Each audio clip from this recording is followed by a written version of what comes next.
നമസ്കാരം, ഞാൻ doctor താർമിലി PA. Kasaragod ജില്ലയിലെ ഹോളി ഫാമിലി വിദ്യാലയത്തിൽ നിന്നും 33 വർഷത്തെ സേവനത്തിന് ശേഷം കാലമണിയിച്ച യാത്രാമൊഴി സ്വീകരിച്ച് ചാരിതാർത്ഥ്യത്തോടെ പാടിയിറങ്ങുമ്പോൾ നല്ല ദൈവത്തിന് നന്ദി.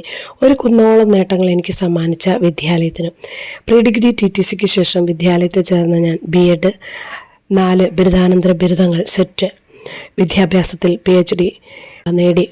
ഗൈഡ് ക്യാപ്റ്റനിൽ നിന്നും അഡൽട്ട് ലീഡർ ട്രെയിനറിലേക്ക് ഒരു ക്രിയാത്മകമായി, ആകർഷണീയമായി, വളരെ കാര്യക്ഷമമായി എന്നെ ഏൽപ്പിച്ച ദൗത്യങ്ങൾ ഡയറ്റ്, വിദ്യാഭ്യാസ വകുപ്പ്, വിദ്യാലയം, കേന്ദ്ര ഗവൺമെൻറ് തുടങ്ങിയവ ഏറ്റെടുത്ത് ചെയ്തപ്പോൾ കരഗതമായത് കേരള സംസ്ഥാന മികച്ച അധ്യാപകർക്ക് നൽകുന്ന അധ്യാപക അവാർഡാണ്. സ്വീഡൻ, ചൈന തുടങ്ങിയ ഇന്ത്യയെ പ്രതിനിധീകരിച്ച് child rights and school management project അവതരിപ്പിക്കുവാനാണ്. തുടർന്ന് ബാങ്കോക്ക്, ശ്രീലങ്ക, ബാലി തുടങ്ങിയ രാജ്യങ്ങളിൽ നടന്ന നെറ്റ്വർക്ക് മീറ്റിങ്ങുകളിൽ പങ്കെടുക്കുവാനുമുള്ള സൗഭാഗ്യമുണ്ടായി. സ്വന്തം കമ്പ്യൂട്ടറും LCD പ്രൊജക്ടറും സ്കൂളിൽ വാങ്ങിച്ചു വെച്ച് ICTയിലെ മികവ് തെളിയിച്ചു. E-Cube ട്രെയിനറായി RISI 1 മാസത്തെ ഇംഗ്ലീഷ് പരിശീലനം പൂർത്തിയാക്കിയത് BRC ട്രെയിനറിലേക്ക് എന്നെ ഉയർത്തി.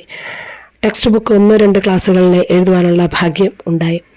അധ്യാപക പരിശീലന രംഗത്തും ക്ലസ്റ്റർ റിസോഴ്സ് പേഴ്സണുമായി നീങ്ങിയ കാലത്തും ധാരാളം മോട്ടിവേഷണൽ ടോക്കുകൾ നടത്തിയും എനിക്ക് ഒരു ബ്രോഡ് ഔട്ട്ലുക്കിംഗ് ലേണർ ടീച്ചർ എന്ന സ്ഥാനം, ബോൾട്ട് അവാർഡ് കരസ്ഥമാക്കാൻ സാധിച്ചു. വഴിക്കണ്ണ് പുരസ്കാരം സ്കൂളിന് നേടിക്കൊടുക്കുവാനും. അവിരാമം തേച്ചുമിനുക്കളോടെ ഞാൻ ആവിഷ്കരിച്ച സ്കൂൾ പ്രോജക്റ്റുകൾ, അക്കാദമിക് മാസ്റ്റർ പ്ലാനുകൾ, ടീച്ചിങ് എയ്ഡുകൾ, ഇയർ പ്ലാനുകൾ, മാതൃകാപരമായ ടീച്ചിങ് മാനുവലുകൾ എന്നെ വ്യത്യസ്തയാക്കി. സംഘഗാന മത്സരത്തിൽ, ടീച്ചിങ് എയ്ഡ് മത്സരത്തിലും അതുപോലെ തന്നെ കവിത, കഥ, സംസ്ഥാനതല മത്സരങ്ങളിൽ ധാരാളം സമ്മാനങ്ങൾ വാരിക്കൂട്ടി. ബാനറെഴുത്തും പൂക്കളുണ്ടാക്കലും ഹരമായിരുന്നു. 2025-26 നാഷണൽ അവാർഡിന് കാസർഗോഡ് ജില്ലയിൽ നിന്നും തിരഞ്ഞെടുക്കപ്പെട്ട ഏക വ്യക്തിയായി. നന്ദി.